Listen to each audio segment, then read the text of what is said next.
Ya. Mungkin ada dari Bapak Ibu yang bertanya, wah ini kok Pak Niko sendirian, mana Ibu? Ya. Jadi Bapak Ibu semalam memang istri saya tiba-tiba sakit, jadi opnam. Jadi hari ini dia izin gak ikut. Ya, jadi nanti kita dukung doa aja. Jadi ada indikasi khusus gitu kira-kira ya. Nah Bapak Ibu, tapi bagaimanapun juga kita percaya bahwa Allah turut bekerja dalam segala hal mendatangkan kebaikan bagi orang yang mengasihi Tuhan. Amin Bapak Ibu. Mari kita buka firman Tuhan dari Filipi 4 ayat yang ke-6 sampai dengan yang ke-9. Filipi 4 ayat 6 sampai dengan yang ke-9. Firman Tuhan dari Filipi 4 ayat 6 sampai 9, dan tema daripada hari ini adalah berpikir positif. Nah, baik.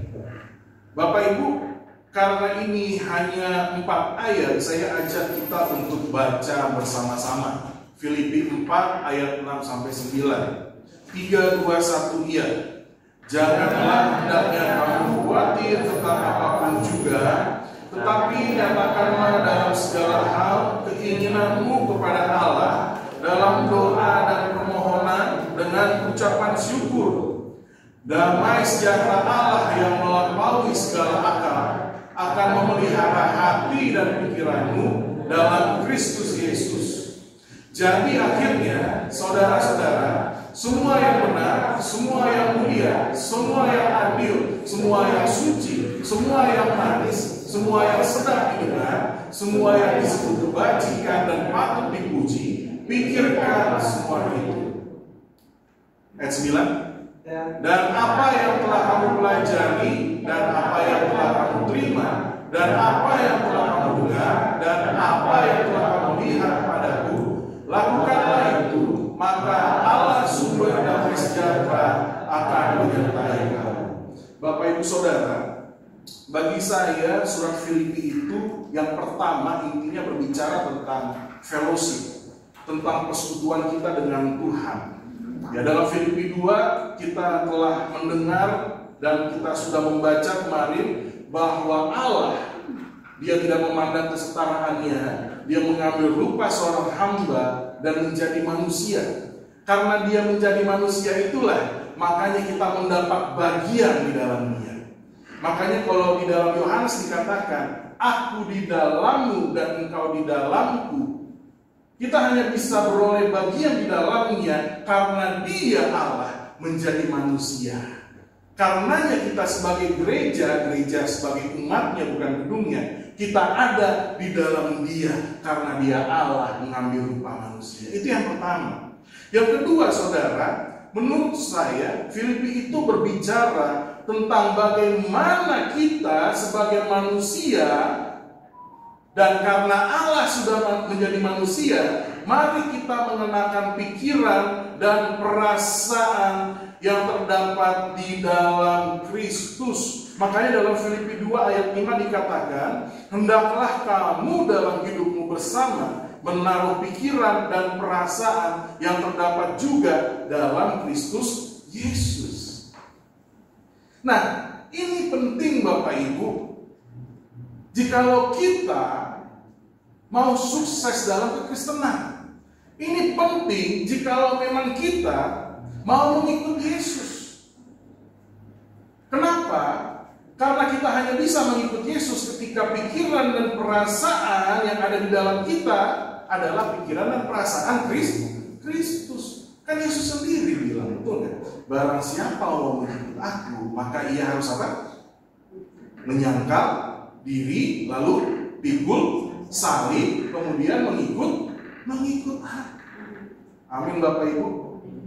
Sangkal diri, pikul salib, baru bisa mengikut Tuhan.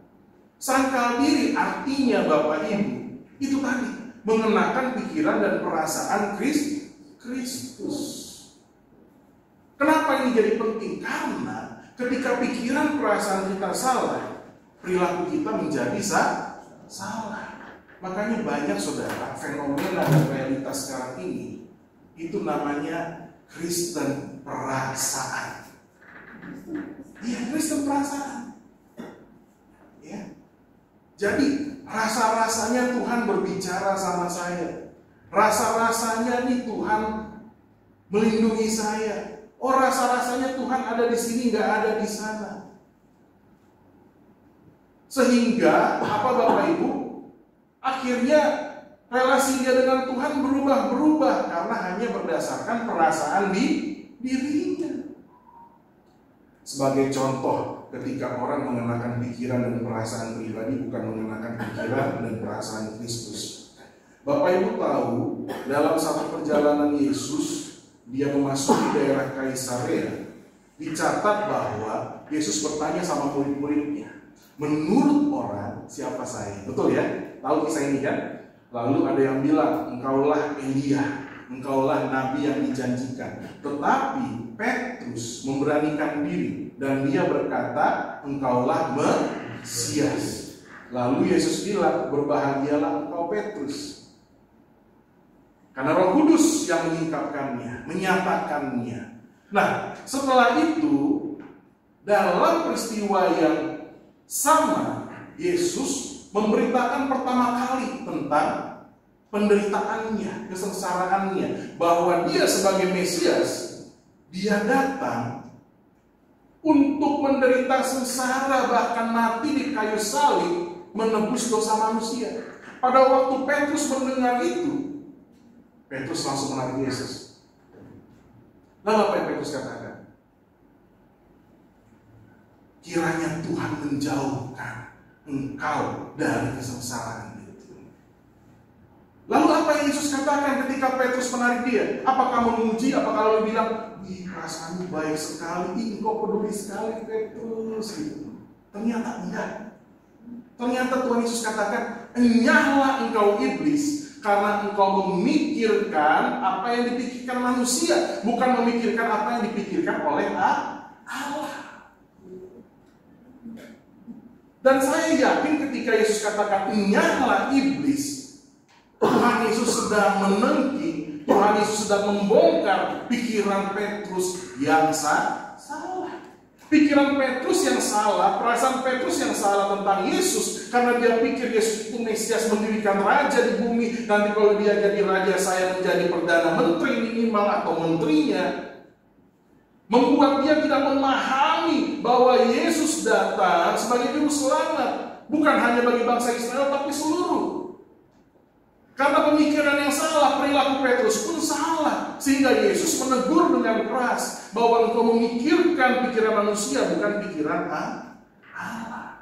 Nah, karenanya saudara, bagi saya penting sekali bagi kita menyadari bahwa setiap kita harus mengenakan pikiran dan perasaan yang ada di dalam Kristus. Ya. 2 minggu lalu Pak Anggiat khotbah di sini. Dia membahas Filipi pasal 3. Hal yang sama, Paulus secara konsisten dia lanjutkan soal pikiran dan perasaan Kristus. Paulus menjelaskan dalam hidupnya bahwa aku sekarang mengikut Yesus, dari aku sekarang kenakan pikiran perasaan Kristus. Yang dahulu kuanggap untung, sekarang kuanggap rugi. Sekarang kuanggap sampah. Bagi dunia, jabatannya sebagai Sanhedrin, didikannya Gamaliel, punya pengikut banyak, memiliki otoritas sedemikian tinggi, itu adalah sebuah kemuliaan, keberhargaan, itu adalah sebuah reputasi yang luar biasa. Tapi Paulus buang jauh-jauh pikiran itu. Paulus buang jauh-jauh perasaan kebanggaan, pride itu. Lalu dia gantikan dengan pikiran Kristus. Dia katakan, yang dahulu kuanggap rugi sekarang karena Kristus. Malahan segala sesuatu kuanggap rugi karena pengenalan akan Kristus Yesus lebih mulia daripada semuanya. Nah, sekarang saudara, di dalam ayat yang ke-6, salah satu dari bagian nasihat-nasihat terakhir Paulus kepada jemaat Filipi, dia katakan, janganlah hendaknya kamu khawatir tentang apapun juga. Bilang kiri kanan, katakan, janganlah hendaknya kamu khawatir akan apapun juga. Katakan firman Tuhan ini, saudara. Udah hafal kan setengah ayat kan? Besok satu ayat harus hafal. Janganlah hendaknya kamu khawatir tentang apapun juga. Amin saudara. Ini firman Tuhan berkata kepada kita. Dan ini yang Paulus jelaskan. Pikiran Kristus harus ada di dalam kita, yaitu apa? Jangan khawatir tentang apapun juga. Bapak Ibu, sebagai manusia kita bisa khawatir nggak? Pasti bisa. Pertanyaannya, kenapa kita khawatir? Kan begitu. Kenapa kita khawatir? Karena kita terbatas. Udah begitu aja. Karena kita terbatas. Fisik kita terbatas. Pikiran kita terbatas, pengetahuan kita apalagi terbatas. Kita hanya bisa mengetahui batasnya kapan? Sampai saat ini. 1 detik ke depan, 2 detik ke depan, 1 jam, 1 tahun, sampai masa depan kita nggak ada yang tahu. Betul ya? Terbatas. Fisik kita pun juga demikian. Fisik kita terbatas. Ini langkah terbesar saya. Saya nggak bisa tahu apa yang ada di luar. Karena saya tidak bisa memandang melewati pintu kaca. Fisik kita pun terbatas. Apalagi pengetahuan kita, Bapak Ibu. Gak semua bisa jadi Einstein. Einstein pun terbatas. Teorinya masih diperbaharui. Keterbatasan-keterbatasan ini membuat rasa-rasa ketakutan karena ketidaktahuan, karena ketidaksanggupan, karena ketidakmampuan berubah menjadi kekhawatiran. Khawatir itu kita takut akan sesuatu yang belum tentu terjadi. Iya. Khawatir karena belum tentu terjadi. Kalau saya tanya sama Rahma, sama Frans, ada kekhawatiran nggak? Pasti ada. Ya, apalagi belum sampai Oktober kan, itu khawatir. Ya. Sebagai manusia kita bisa khawatir karena kita terbatas. Tapi kita mau lihat apa yang Tuhan firmankan. Bapak Ibu, mari kita buka kitab Matius.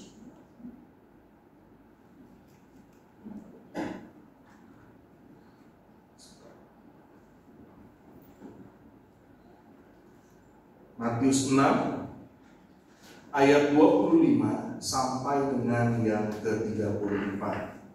Ya, kalau punya di handphone boleh dibuka. Saya bacakan buat kita semua. Ini Tuhan Yesus yang berbicara. Makanya kalau di Alkitab yang berwarna sekarang itu warnanya merah. Matius 6 ayat 25 sampai dengan 34. Hal kekhawatiran. Karena itu aku berkata kepadamu, janganlah khawatir akan hidupmu, akan apa yang hendak kamu makan atau minum, dan janganlah khawatir pula akan tubuhmu, akan apa yang hendak kamu pakai. Bukankah hidup itu lebih penting daripada makanan, dan tubuh itu lebih penting daripada pakaian? Pandanglah burung-burung di langit yang tidak menabur dan tidak menuai dan tidak mengumpulkan bekal dalam lumbung, namun diberi makan oleh Bapamu yang di sorga. Bukankah kamu jauh melebihi burung-burung itu? Siapakah di antara kamu yang karena kekhawatirannya dapat menambah sehasta saja pada jalan hidupnya? Dan mengapa kamu khawatir akan pakaian? Perhatikanlah bunga bakung di ladang, yang tumbuh tanpa bekerja dan tanpa meminta. Namun aku berkata kepadamu, Salomo dalam segala kemegahannya pun tidak berpakaian seindah salah satu dari bunga itu. Jadi jika demikian, Allah mendandani rumput di ladang yang hari ini ada dan besok dibuang ke dalam api, tidakkah Ia akan terlebih lagi mendandani kamu, hai orang-orang percaya? Sebab itu jangan kamu khawatir dan berkata, apakah yang akan kami makan, apakah yang akan kami minum, apakah yang akan kami pakai. Semua itu dicari bangsa-bangsa yang tidak mengenal Allah. Tetapi Bapamu yang di surga tahu bahwa kamu memerlukan semuanya itu. Tetapi carilah dahulu kerajaan Allah dan kebenarannya, maka semuanya itu akan ditambahkan kepadamu. Sebab itu janganlah kamu khawatir akan hari esok, karena hari esok mempunyai kesusahannya sendiri. Kesusahan sehari cukuplah untuk sehari. Bapak Ibu, jangan kita khawatir. Karena apa? Ayat 32 perhatikan. Bapamu yang di surga tahu bahwa kamu memerlukan semuanya itu. Artinya Allah mengerti, Allah tahu, dan Allah sanggup memenuhi segala kebutuhan kita. Bapak Ibu, dari sejak kejadian, providensianya Allah, penyediaannya Allah sudah ditunjukkan. Manusia diciptakan hari berapa? 6. Kenapa manusia diciptakan hari ke-6? Agar segalanya tersedia dahulu, baru manusia diciptakan. Coba kalau belum ada cahaya, belum ada air, belum ada tumbuh-tumbuhan, manusia hadir, mau makan apa? Menggigil, nggak ada pakaian. Segala sesuatu diciptakan dahulu, baru manusia tercipta. Ini bicara apa? Ini bicara bahkan sebelum manusia eksis, Allah sudah mengerti dan memahami kebutuhan manusia. Kenapa? Karena Dia pencipta kita. Amin Bapak Ibu. Nah, karenanya di ayat 33 dikatakan bagaimana kuncinya supaya pemeliharaan Allah bisa kita nikmati, bisa kita dapatkan. Ayat 33 berkata, carilah dahulu kerajaan Allah dan kebenarannya, maka semuanya itu akan ditambahkan kepadamu. Ini artinya apa? Kalau ngomong carilah dulu kerajaan Allah, kingdom, king's domain, ini bicara, mari, biarlah, relakanlah, serahkanlah dahulu kedaulatan Allah memimpin atas kita. Maka apa yang kita butuhkan dan perlukan, Tuhan pasti menyediakan. Makanya gak heran saudara, di dalam ayat yang lain, di dalam Petrus saudara, ya, ini kita gak apa-apa ya, buka banyak ayat firman Tuhan ya. 1 Petrus 5 ayat 7. Coba tolong dibuka. Nah, ini harus hafal ini ayat saudara ya, supaya kalau saudara lagi bimbang galau, saudara bisa perkatakan dengan iman. Kita baca sama-sama. 3, 2, 1, iya. Serahkanlah segala kekhawatiranmu kepada, sebab Dia yang memelihara kamu. Jadi saudaraku, ketika kita menyerahkan kepada Tuhan, itu artinya apa? Itu artinya kita merelakan hidup kita dikuasai sepenuh, dipimpin sepenuh oleh kedaulatan Tuhan. Itu yang namanya menyerahkan. Menyerahkan di sini bukan seperti seorang bos yang menyerahkan tugas-tugas beban kepada bawahan, tidak. Menyerahkan di sini itu dalam sikap penyembahan, di dalam sikap pasrah kepada Tuhan. Serahkanlah kepadanya. Itu artinya bukan karena kita lebih hebat daripada Dia, tapi justru karena kita lebih terbatas daripada Dia yang Maha Kuasa. Karenanya dikatakan sebab Dia memelihara kita semua.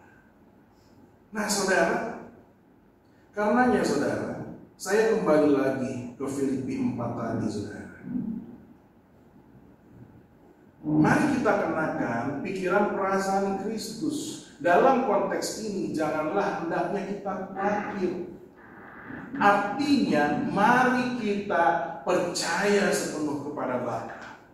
Ketakutan-ketakutan boleh ada. Karena apa? Kita hidup dalam realitas. Kebenarannya kita punya rumah di sorga. Realitasnya rumah masih kontrak, betul? Betul kan? Kebenarannya hidup kita melimpah, tapi kenyataannya hidup kita susah, betul? Betul. Tapi apakah demikian lalu kita hakimi firman Tuhan dan kita katakan bohong? Tidak. Karena memang dunia ini demikianlah adanya. Tapi Bapak Ibu, kebenaran itu ya dan amin selama kita izinkan tadi pemerintahan Allah berdaulat dalam kehidupan kita. Makanya yang pertama mau saya bagikan bagi kita semua. Perhatikan ayat yang ke-6 dari Filipi 4. Bagaimana supaya kita tidak khawatir? Bagaimana supaya Allah berdaulat dalam hidup kita? Nyatakanlah dalam segala hal keinginanmu kepada Allah dalam apa? Doa dan permohonan dengan ucapan syukur. Yang pertama, saudara, mari kita membangun relasi dengan Tuhan melalui doa dan permohonan. Segala kebutuhan kita sampaikan kepada Tuhan dalam doa dan permohonan. Segala ketakutan, kekhawatiran kita sampaikan kepada Tuhan dalam doa dan permohonan dengan ucapan syukur. Kenapa? Karena melalui doa dan permohonan syukur, sesungguhnya kita mengakui Tuhan. Sesungguhnya kita percaya sungguh kepadanya. Pertanyaan saya, ketika kau khawatir, ketika engkau takut, lebih sering kemana engkau datang? Ya kan? Anak-anak muda, ketika ada persoalan dalam hidupmu, ketika ada tiba-tiba sakit, kemana engkau datang? Apakah ambil handphone lalu lihat Google? Apa datang ke orang tua sambil memohon-mohon, ayo dong Pak, uang jajan habis, ayo dong Pak, uang jajan habis? Apa datang ke teman, ya, friend, boleh pinjam dulu 100 agar silaturahmi tidak putus? Kemana kita datang? Apa datang ibu gembala? Ibu gembala, logistik habis. Firman Tuhan berkata, nyatakan segala keinginan kita kepada Tuhan. Amin. Bukan berarti kita tidak boleh menyatakannya kepada orang lain. Ini berbeda. Ini bicara soal siapa yang kita andalkan. Siapa yang kita andalkan. Apakah kita lebih mengandalkan manusia? Apa kita mengandalkan Tuhan? Bapak Ibu, gereja kita itu punya pergumulan. Gereja kita itu punya persoalan. Tetapi saya belajar dalam komunitas ini, bagaimana kita berdoa. Makanya kita bangun tiang doa, saudara. Gak peduli mau yang datang sedikit, pokoknya berdoa, ucap syukur. Pokoknya siapa yang Tuhan taruh, siapa yang ada di doa, udah kita doain aja. Makanya Sabtu datang, saudara. Ini sekalian kita promosi. Iya. Doa itu penting. Kenapa? Itu menunjukkan bahwa kita lebih mengandalkan Tuhan daripada mengandalkan manusia. Saudara, ini saya mau kasih tahu satu fakta. Maaf kata, kita ini masih gereja normalnya, tapi di luar sana ada gereja yang gak normal. Kenapa? Karena mereka itu pengerja-pengerja jemaat-jemaat itu dibuat radikal. Itu kalau pemimpin datang masuk sampai sujud-sujud. Benar. Bahkan sampai peperangan roh, ya kan? Ke Afrika. Pasti Yosafat tahu. Di brainwash demikian rupa. Dan mereka militan. Berani mati. Makanya bisa ke istana presiden. Bahkan mendoakan pasang patok-patok sampai dicurigai pas pampres ditangkap. Di Car Free Day bagi-bagi gelang sampai berdoa, sampai viral di Kompas. Itu gereja yang begitu aja, mereka bisa militan.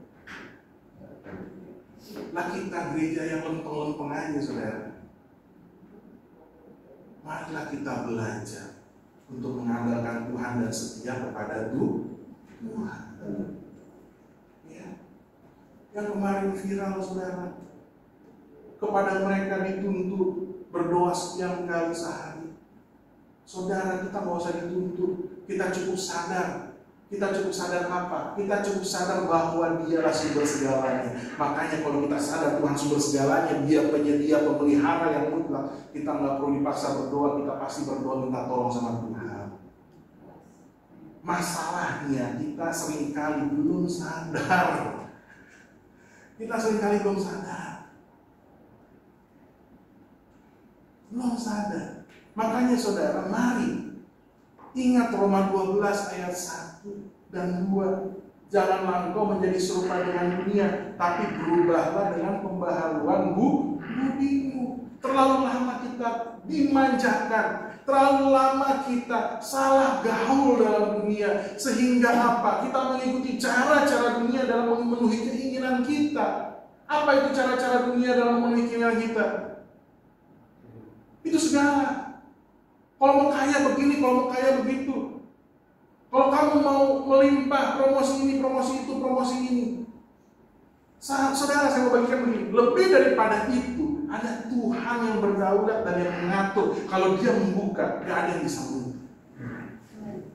Karenanya, di dasar atau dalam fondasi segala usaha kita, itu harus ada Tuhan. Gak boleh tidak ada. Karena kalau tanpa Tuhan, segala usaha yang kita perbuat sia-sia. Khawatir masa depan kita nabung, masukin asuransi, masukin reksadana, kita bekerja sampingan segala macam. Salah? Nggak salah, bahkan harus. Tapi yang menjadi fondasi dari itu semua, kita doakan usaha kita itu pada Tuhan. Dan kita percaya, saya terbatas Tuhan, pasti ada resiko, manajemen resiko, ada resiko dalam setiap usaha. Tapi aku percaya, kalau aku datang sama Tuhan, Tuhan sanggup bekerja dalam segala hal pada kebaikan. Itu yang harus kita sadar. Saya juga sebagai pendeta, saya usaha juga, saudara. Saya juga taruh di uang saya, keuangan saya dalam berapa hal, untuk apa masa depan. Tapi saya mengerti, ada resiko-resiko. Dan dulu saya khawatir, tiap malam saya cekin, tiap pagi saya cekin itu aplikasi. Tapi sekarang saya udah Tuhan, pokoknya saya taruh aja. Saya berdoa sama Tuhan. Ceknya nggak sering-sering, nggak lebih tenang. Kenapa? Karena ternyata Pak Hari, sering-sering cek, sering kita ngejual, malah jadi jual rugi. Itu karena kekhawatiran. Nah saudara, makanya yang pertama, mari kita nyatakan kepada Tuhan dalam doa dan permohonan dengan apa? Ucapan syukur. Ini bukan berbicara soal ritual, bukan bicara soal tuntutan, tapi ini bicara soal siapa yang kita andalkan dalam kehidupan kita. Kalau kita mengandalkan Tuhan, Dia pasti bekerja, saudara. Dia pasti bekerja. Saya nggak bisa bayangkan bagaimana sebuah bangsa bisa bertahan di padang gurun 40 tahun. Susah membayangkan. Saya di padang gurun mungkin 3 hari gitu, saudara. Aduh, rasanya udah gerah sekali. Gak usah di padang gurun, kita keluar pintunya gesing tiang, saudara. Itu langsung cari perteduhan, gitu. Saking panasnya. Tapi bangsa Israel di padang gurun 40 tahun. Di padang gurun gak ada apa-apa, gak ada sungai, gak ada babi, gak ada. Gak ada. Itu paling ular, kadal gurun segala macam. Tapi lihat bagaimana Tuhan memelihara, saudara. Suatu ketika bangsa Israel bukannya berdoa, malah bersungguh-sungguh, waduh ngapain kau bawa kami ke padang gurun, Musa, gak ada ini, gak ada itu, gak ada ini. Bangsa-bangsa lupa berdoa. Tapi ada satu pribadi yang mau berdoa dan mengandalkan Tuhan. Namanya siapa? Musa. Musa berdoa kepada Tuhan, Tuhan berfirman. Lalu Tuhan sediakan apa? Hal yang gak pernah ada sebelum dan sesudah, yaitu roti dari surga, mana. Karena satu orang berdoa, bukan hanya dirinya yang dipelihara, tapi bahkan pengikut bangsa itu dipelihara. Jadi saudara, kita pun di keluarga juga begitu, nggak hanya di gereja. Ada keluarga saya, keluarga Pambola, Bu Yuni dan yang lain. Sebagai orang tua, mungkin kalau anak saya enak ya, masih kecil-kecil nih, jadi masih kita bisa batasi. Tapi kalau anak udah gede-gede, apalagi sekarang ada Gojek, ada Grab, tinggal pakai handphone. Ya, hari ini bisa di rumah, ntar jam 9 bisa di Senayan, jam 1 bisa di Bogor. Udah ada kartu Jaklingko dan kartu kereta, betul. Kita nggak bisa ngomong, jangan pergi dia. Jangan begini, begitu dia. Artinya apa? Kekuatan kita, otoritas kita terbatas di anak kita. Karenanya kita perlu mengandalkan Tuhan. Serahkan kepercayaan kita sama Tuhan. Itu. Seandainya nih Bapak Ibu, kita nggak ngerti ini. Lalu tiap hari kita di rumah lagi mau makan, aduh anak saya gimana? Harusnya makanannya enak, lancar masuk, tapi sampai mulut, aduh gimana itu anak? Aduh siapa saya di jalan sama siapa? Nggak jadi masuk ke makanan saudara. Mikirin. Terus pulang-pulang anaknya bete. Ditanya sama mamanya, kamu kenapa? Nggak cerita dia saudara. Padahal sebenarnya karena capek aja gitu kan. Tapi mamanya udah overthinking, papanya udah overthinking. Jangan-jangan dia jahat sama dia, jangan-jangan dia salah, jangan-jangan anak saya begini. Akhirnya saudara harusnya dia tidur malam itu dia mimpi buruk.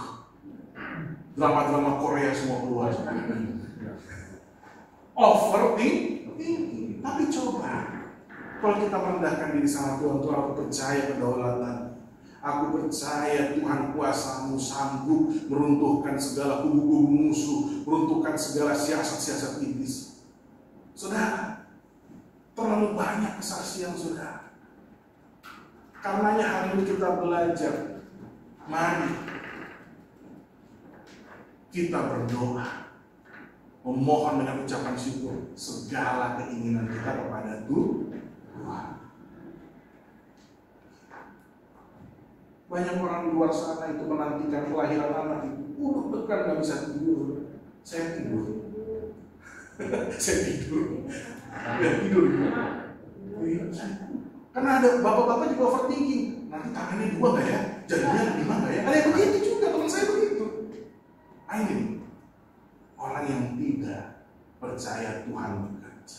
Itu yang pertama, saudara. Jadi kita nyatakan dengan doa kekhawatiran kita. Sehingga hidup kita dikuasai oleh pikiran Kristus, bukan dikuasai oleh pikiran sendiri karena keterbatasan. Kalau kita dikuasai kekhawatiran, maka kita akan sering kali jatuh dalam berbagai-bagai pencobaan. Lalu yang kedua, bagaimana supaya kita tidak dikuasai kekhawatiran, saudara? Ayat yang ke-8.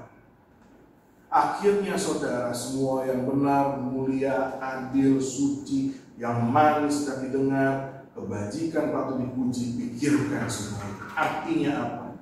Mari kita berpikir positif. Namun yang perlu dicatat, berpikir positif di sini bukan sedang berimajinasi.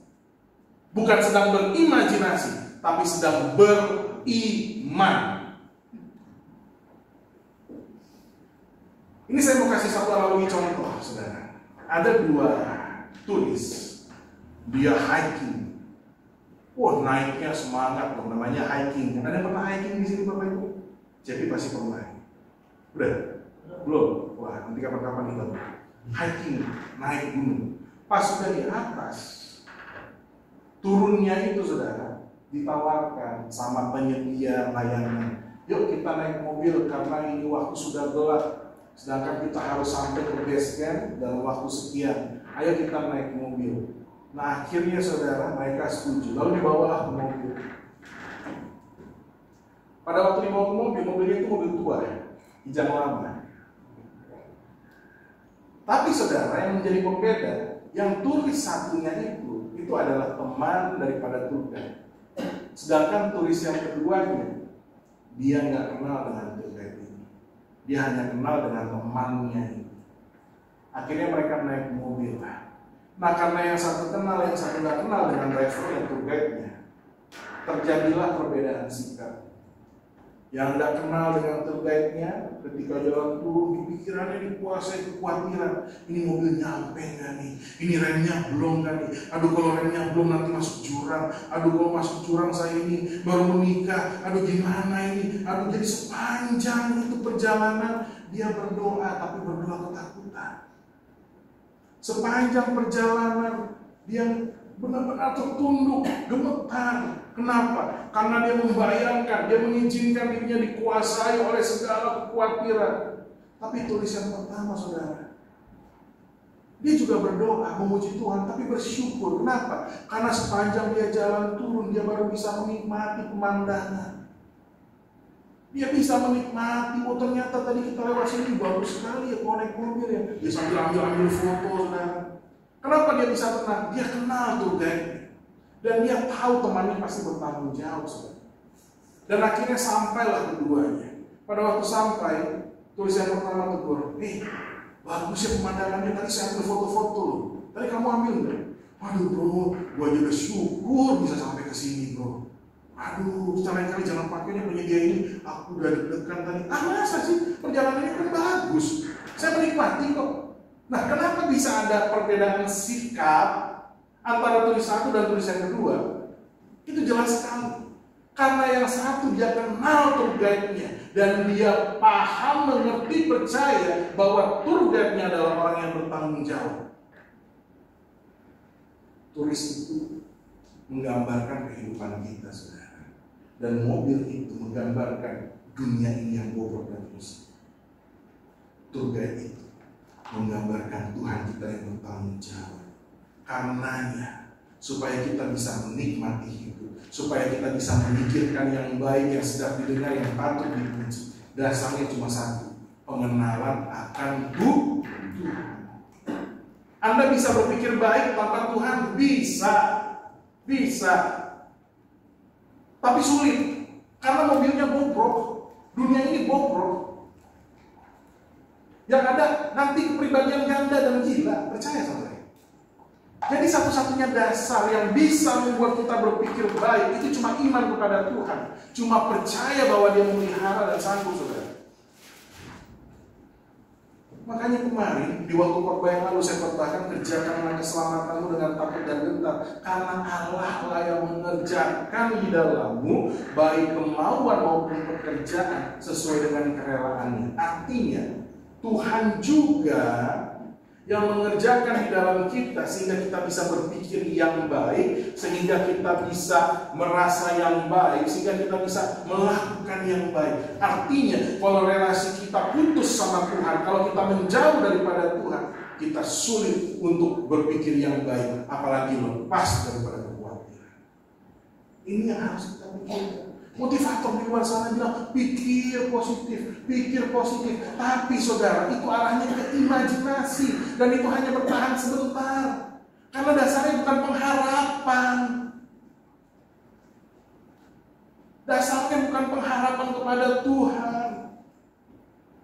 Dasarnya itu hanya sugesti. Makanya saudara, di keluarga ada masalah, motivator bilang pikir yang baik, pikir istrimu cantik seperti yang muda dulu, pikir waktu badannya itu seperti gitar gitu. Itu motivator, padahal kenyataannya nggak begitu.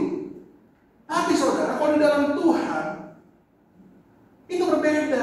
Kebenaran itu mengubahkan kita, sehingga ketika kita melihat istri kita sebagaimana rupanya, respon kita yang berubah.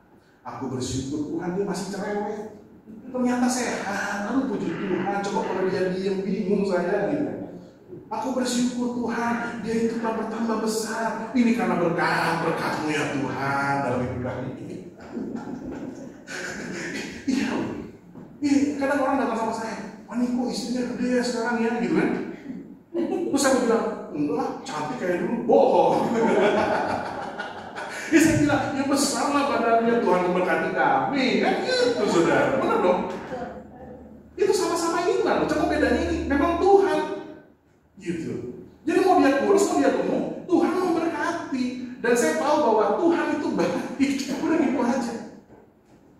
Ya, itu saudara. Jadi kita nggak pusing lagi apa kata orang. Kita nggak pusing lagi apa kata orang.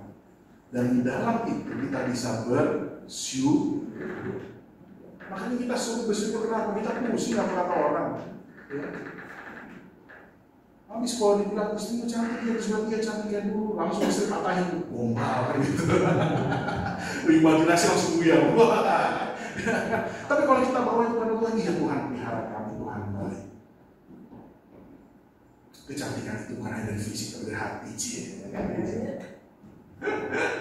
Yaitu saudara. Nah, ketika kita membawanya dengan doa, lalu kita membawanya dalam pengharapan kepada Tuhan, kepada iman kepada Tuhan, bukan dalam imajinasi, baru ayat 7.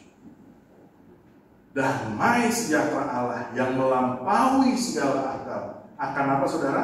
Memelihara hati dan pikiranmu dalam Kristus Yesus. Saudara mau damai sejahtera?